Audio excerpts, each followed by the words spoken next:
darkest SpongeBob episodes ever. Whoa! What is this place? It's me secret lab, where I experiment on food. This episode starts out pretty normal at the Krusty Krab. SpongeBob makes 2 Krabby Patties, Mr. Krabs delivers them, and the customers complain. Not because the patties taste bad or anything, they're just tired of eating the same thing every single day. Honestly, kinda relatable. The whole restaurant joins in, begging for something new. And Mr. Krabs, being Mr. Krabs, isn't about to lose money over picky customers. So he drags SpongeBob into a secret laboratory. Yeah, absolutely, this man has a whole underground science lab now. And who do we see there? Sandy. She's working on some new food invention. An artificial Krabby Patty. You can't improve the Krabby Patty. It's perfect perfection that cannot be perfected upon. Yeah, right. Stands the test of time. Make me 200 of these pronto. Here you go, gentlemen. 2 brand new patties. Right away, SpongeBob is skeptical. He's got that gut feeling like this isn't the best idea. But Mr. Krabs doesn't care. He wants profit. He tells Sandy to crank out more patties, and that's when things start to get real disturbing. Well, that wasn't familiar. You feeling okay? Because there's sesame seeds growing out of your back. Sandy whips up a whole batch. Customers dive on them like animals, and at first, nothing seems wrong. Hours go by and everyone's chilling, but then Mr. Krabs starts twitching. His body jerks around. Sesame seed literally sprout on his back, and before you know it, he's transformed into this horrifying zombie Krabby Patty creature. The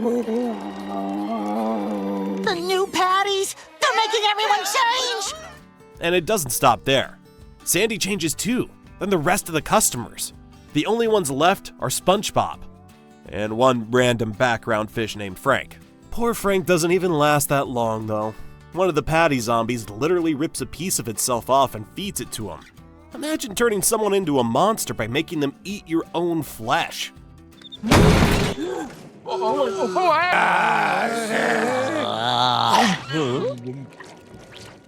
Now the infection spreads beyond the Krusty Krab. The zombies spill out into Bikini Bottom, turning everyone, the mailman, Patrick, even Bubble Bass. SpongeBob watches from behind his grill, helpless and terrified. He tries to run, but Sandy corners him, reaching out to infect him too. Luckily, he manages to escape and hides in a dumpster. But by then, almost the entire town had been turned. Care to comment, sir, on the chaos? Perkins, how did you know I was in here? I was napping in this dumpster when you snuck in seeking refuge. Take a bite!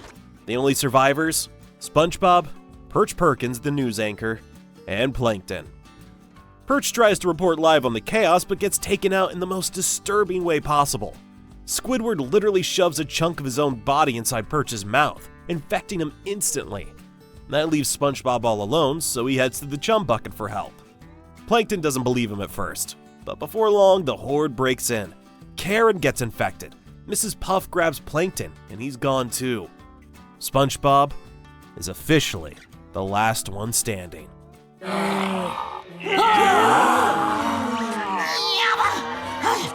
Cornered with nowhere left to go, he climbs a mountain of chum packets in desperation. But he accidentally rips one open, spilling chum everywhere. Patrick swallows some of it and he turns back to normal. That's when SpongeBob realizes chum is the cure. He rushes to feed it to the zombies, curing everyone in town.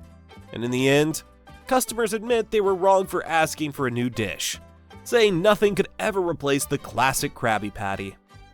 This episode is genuinely disturbing, and the idea of characters tearing off parts of their bodies to infect others, that's some twisted zombie apocalypse stuff right there. Easily one of the creepiest episodes SpongeBob has ever made, but not more than Earworm. Me customers! Why are you running off? Well, I never got my fries. I never got my patty. This one kicks off with SpongeBob at the grill, flipping the last patties of the day while belting out his super annoying song. And of course, Squidward instantly hates it. He tells SpongeBob to shut it. But SpongeBob keeps on singing, completely oblivious. After closing up, SpongeBob heads out. Except, can't stop humming that same tune over and over. Squidward tries to drown it out with his radio, but guess what's playing? Yep, the exact same song. SpongeBob even snatches Squidward's radio so he can sing along with it. At this point, you already know this song is about to ruin his life. Mr. Krabs tells him they're done for the day, but SpongeBob's so lost in the melody that he doesn't even hear him. He leaves the Krusty Krab floating through town, still hypnotized by the song. And when he passes a music shop playing it on a record, that's when the obsession fully takes hold. He rushes home, throws the record on, and starts waltzing around his house like he's in a Broadway show. Hours pass, finally tries going to bed, and then something weird happens. He starts whistling the tune in his sleep. And here's the creepy part, it's not even him doing it. The song is literally crawled inside his head. An actual earworm slithers into SpongeBob's brain. From there, things spiral fast. The next day at work, SpongeBob looks wrecked, no sleep, eyes baggy, muttering the tune under his breath. The musical doodle! Keep your trap shut. But it wasn't my trap! Doo-doo-doo-doo-doo-doo. Mr. Krab tells him he's almost late, but SpongeBob doesn't even hear words anymore. He only hears the song. It's like his entire reality has been replaced by this one annoying melody. He tried to fight it, but the worms were too strong. Soon he's singing uncontrollably, scaring off customers, and Mr. Krabs threatens to send him home if he does it again. SpongeBob pleads that he can't help it, but Krabs doesn't care. Oh, she comes in. And then SpongeBob just breaks.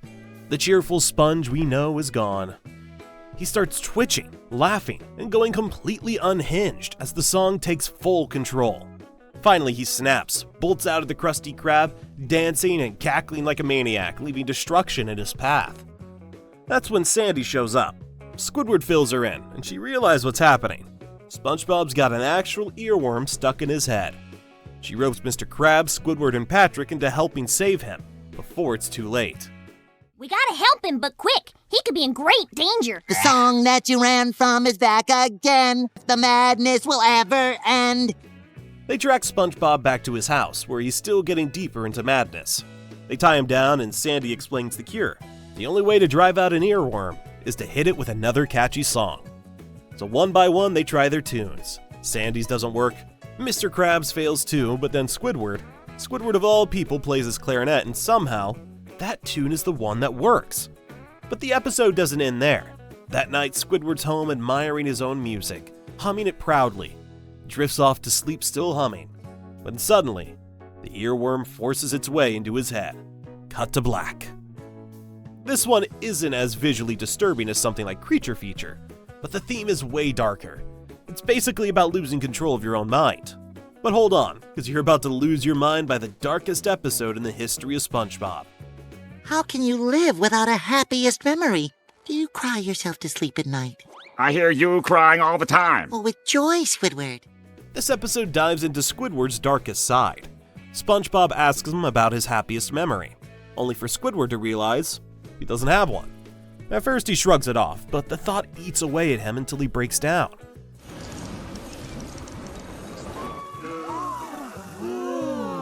Not a happiest memory.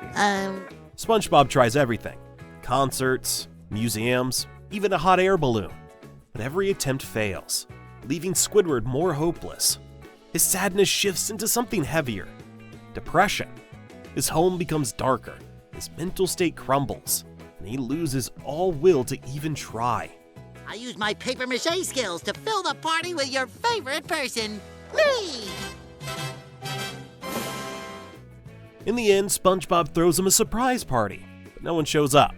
Surrounded only by papier-mâché SpongeBobs, Squidward snaps, violently tearing them apart in a fit of despair.